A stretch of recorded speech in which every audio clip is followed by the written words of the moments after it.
Hello everyone, welcome back to my YouTube channel Victory Beta. तो बच्चों, आइए आज के इस वीडियो के माध्यम से मैं आपको बताने वाला हूँ इंडियन सिविलाइजेशन एंड कल्चर।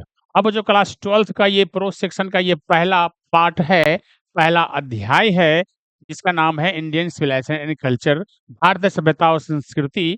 आज इसका हम ऑब्जेक्टिव क्वेश्चन देखेंगे। इसके पहले आप लोगों ने देखा था कि पोएट्री सेक्शन के 1 से लेके 10 तक सारे चैप्टर का मैं ऑब्जेक्टिव क्वेश्चन जो सिलेक्टेड 2025 के लिए है, वो मैं आपको बता चुका हूँ। तो आज हम इस वीडियो के माध्यम से मैं आपको बताने वाला हूँ इंडियन सिविलाइजेशन एंड कल्चर का ऑब्जेक्टिव क्वेश्चन। तो आइए बच्चों, स्टार्ट करें। तो सबसे पहले देखते हैं भारतीय सभ्यता संस्कृति में क्या-क्या दिया हुआ है, कौन-कौन से ऑब्जेक्टिव क्वेश्चंस आए हम हमारे सामने आते हैं। तो सबसे पहला बच्चों, ये जो कोई भी प्रो सेक्शन होगा ना, तो उसमें जो होगा कि इंडियन सिविलाइजेशन कल्चर जो लिखने वाले कोई हैं, या अर्थ माय होम हो, आई हैव ड्रीम हो, किसी भी प्रो सेक्शन में ये जरूर रहेगा कि इसको लिखे किसने, रिटन बाय, किसके द्वारा, ये अक्सर आपको आएगा। और कविताओं में कंपोज्ड बाय रहता है, ठीक है। और आपको प्रोज में अक्सर दी जाती है रिटन बाय। तो चलते हैं, Indian civilisation culture has been written by, ये जो लिखे हुए हैं, किसके द्वारा लिखे हुए हैं।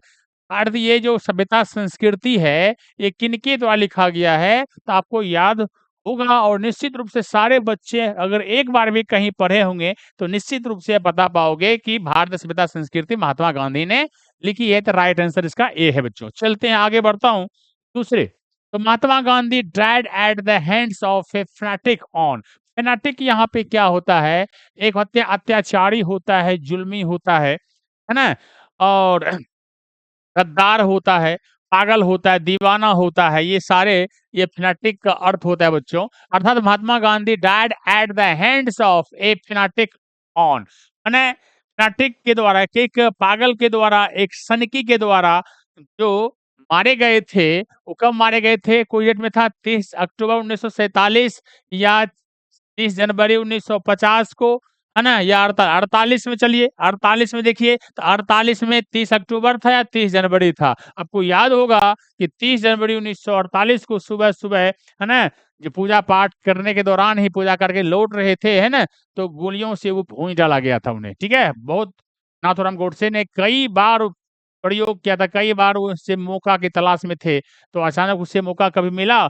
तो वो इसी डेट को 30 जनवरी 1948 दिन का वो मनहूस दिन था, जब हमारे राष्ट्रपिता महात्मा गांधी की एक अत्याचारी के द्वारा, है ना, हत्या हुई थी, ठीक है बच्चों। नाम था उसका नाथूराम गोडसे, उसका भाई का नाम गोपाल गोडसे है, ठीक है। तो चलिए, तो ये राइट आंसर इसका बच्चा है 30 जनवरी 1948। चलते हैं आगे, next. My experiments with truth is written by. अब एक महात्मा गांधी के द्वारा लिखा गया है, एक है रचना है ना, माय एक्सपीरियंस विथ ट्रूथ, किसने लिखा है, तो सीधी सी बात है, भीमराव अम्बेडकर। ये नहीं होगा, महात्मा गांधी राइट आंसर है, ना ये होगा ना ये होगा, राइट आंसर है महात्मा गांधी। चलते हैं बच्चों आगे, नेक्स्ट देखते हैं क्या है। European civilisation will mean dash for India. अब बताइए, यूरोपियन जो सिविलाइजेशन है, यूरोप की जो सभ्यता है, will mean dash for India, वो लिविंग इंडिया है, वांट इंडिया या रियल इंडिया है या मीन इंडिया है, अर्थात ये लिविंग इंडिया के बारे में चर्चा किया है। राइट इसका आंसर होगा ये।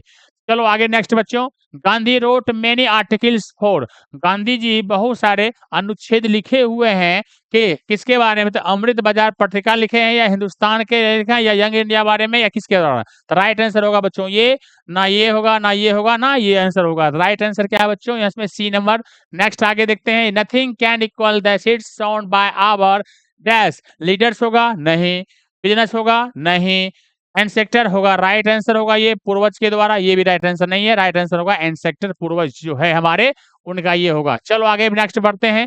हु वेयर, है ना, फेरोज, फेरोज, फेरोज, ये देखिए फेरोज, ये अक्सर बच्चे मिस्टेक कर जाते हैं, ये क्या मीनिंग होता है, क्या अर्थ होता है, समझ नहीं पाते हैं। चलिए, इसके जो अर्थ होते हैं बच्चों, ये होता है मिस्र के जो राजा थे ना, उसको उपाधि दी जाने वाले ये वर्ड है, रूलर्स ऑफ एनिशिएंट इजिप्ट, है ना। इजिप्ट क्या होता है ना, उसकी बात होती है। चलिए, तो रूलर्स ऑफ एनिशिएंट इजिप्ट जो है, वो ये फेरोज का प्रयोग वहीं पे होता था, है ना। यूरो के कहते हैं, रूस के प्राचीन राजा जो थे ना, बस वहां के लिए होती थी, उसके लिए उपाधि था फेरोज, फेरोज क्या नाम होता था। बाकी सब यहाँ पर ये नहीं होगा। नेक्स्ट आगे बढ़ते हैं बच्चों, देखो।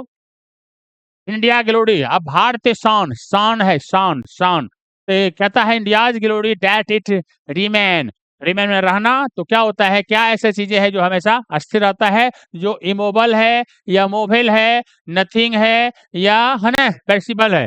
अब राइट आंसर इसका होगा इमोबल, अर्थात वो अस्थिर है, अर्थात जो है अस्थिर कहते हैं ये, अब बेकार ना हो चुका, अभी भी ये क्या है, एक तरह से जमे हुए है, अर्थात इमोबल है। भारतीय ग्लोरी शान जो है हमारे सभ्यता का, भारत का, वो अभी क्या है, बदलने वाला नहीं है, इमोबल है वो, है ना, अस्थिर है, मीन्स है ना, अपने पे तब्दील नहीं हुआ है, यस का तस बना हुआ है। किसके अनुसार से, अकॉर्डिंग टू हमारे जो बापू हैं महात्मा गांधी, उनके द्वारा ये कहा गया था।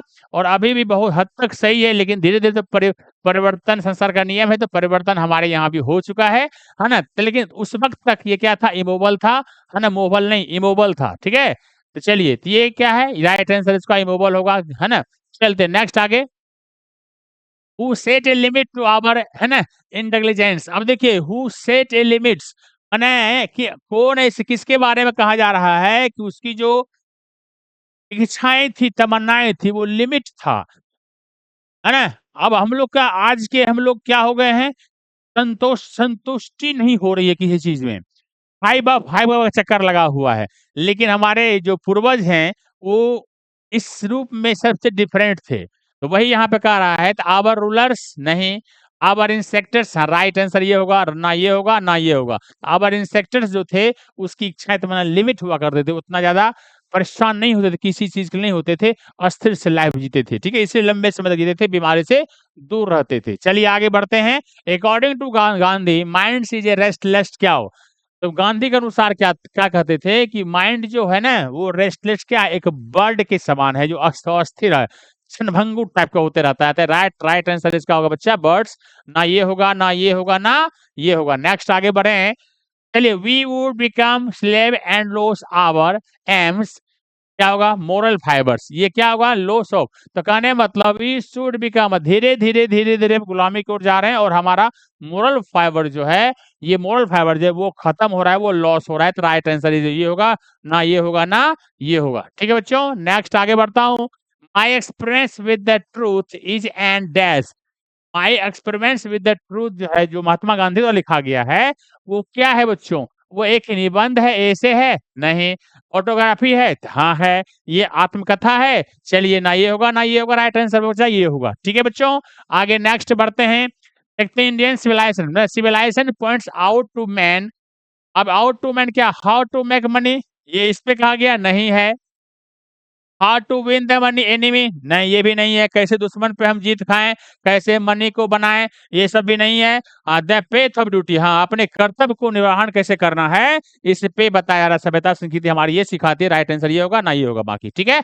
नेक्स्ट आगे देखता हूँ। Modern civilisation taught us to be, है ना, be more and more towards another. अब है मॉडर्न सिविलाइजेशन, आधुनिक सभ्यता जो होती है, वो क्या करती है, मेटेरियलिज्म की पूजा करती है, एथिक्स की या इक्वालिटी की या ब्रदरहुड की। बस राइट आंसर ये है ना, भौतिक सुख जो होता है ना, उसकी ओर आधुनिक चीज भाग रही है, अर्थात मेटेरियलिज्म, मेटेरियलिज्म होगा ये, ठीक है बच्चों। चलो आगे राइट देखते हैं। Next, plain living and high thinkings the motto of a. अब देखिए ध्यान से, सिंपल लिविंग है ना, सिंपल लिविंग हाई थिंकिंग, अर्थात सादा जीवन उच्च विचार जो होता है, ये तो महात्मा गांधी द्वारा कहा गया है। महात्मा गांधी का ज्योतिबा फूले भी है ना, और बहुत सारे जो है हमारे मदर टेरेसा भी कहती थी कि भाई है ना, सिंपल जीवन जिंदगी जीना चाहिए, और है ना, नहीं होता है कि सादा जीवन उच्च विचार, अर्थात सिंपल लिबास में रहिए, लेकिन विचार बहुत ऊंचा रखिए, ठीक है। चलिए ये था, तो western philosopher, eastern philosopher, run of this northern philosopher, इसके अनुसार यहाँ पे आपको ये भी है ना, वेस्टर्न में कल्चर अलग है, लेकिन यहाँ पे वहाँ भी इंडिया की चर्चा होती थी। कुछ लोग है ना मानते थे कि हाँ, वहाँ के कल्चर में जो है ना, सिंपल लिविंग हाई थिंकिंग बना हुआ है। चलिए ठीक है, राइट आंसर वेस्टर्न दिया हुआ है, इसका ये होगा। चलते, dash were satisfy with small village, कौन छोटे छोटे गांव में रहना पसंद करते थे, उससे संतुष्टि रहते थे। सीधी सी बात है, आवर इंसेक्टर्स, जर्मन है, इटालियन, रोमन से नहीं होगा, ये होगा, ठीक है। Our ancestors enjoy the true dash rule, nice या सोसाइटी, नेशन या होम, होम रूल, अपने घर के कार्य क्रियाकलाप करके वो संतुष्ट रहते थे, सेटिस्फाई रहते थे हमारे पूर्वज, चलिए, the mind is a restless bird which always remains, क्या रहता है?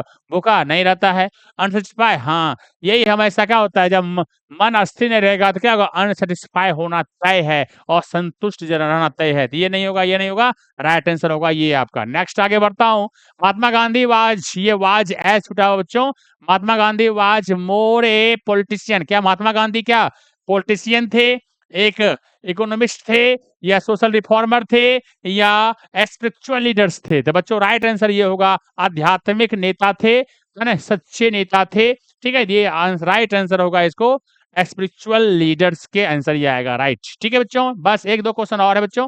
नेक्स्ट आगे बढ़ते हैं कि people in ancient days were satisfied with, जो लोग थे, प्राचीन लोग थे, जो पुराने लोग थे, प्राचीन लोग क्या थे? वो कहाँ रहना पसंद करते थे? टाउन्स में? नहीं। सिटीज में? नहीं। है ना, मेगा सिटीज में? ये भी नहीं होगा, राइट आंसर होगा विलेज में। वो गांव में रहना ज्यादा पसंद करते थे हमारे प्राचीन लोग। ठीक है, अब तो धीरे धीरे शहर की ओर, है ना, सारे लगभग लगभग पीपुल जाने लगे हैं, और कुछ लोग जो प्रकृति से प्यार करते हैं वो फिर विलेज की तरफ ही रुख कर रहे हैं। तो our ancestors decided us from politics, luxury and pleasures, ये भी नहीं होगा। हमारे इंस्ट्रक्टर क्या करते थे? क्या पॉलिटिक्स में पॉलिटिक्स करते थे? नहीं। मॉडर्निटी में? ना। स्पिरिचुअलिटी? नहीं। लग्जरी एंड प्लेजर्स, माने जिससे नफरत किसे करते थे वो? किससे भागते थे वो?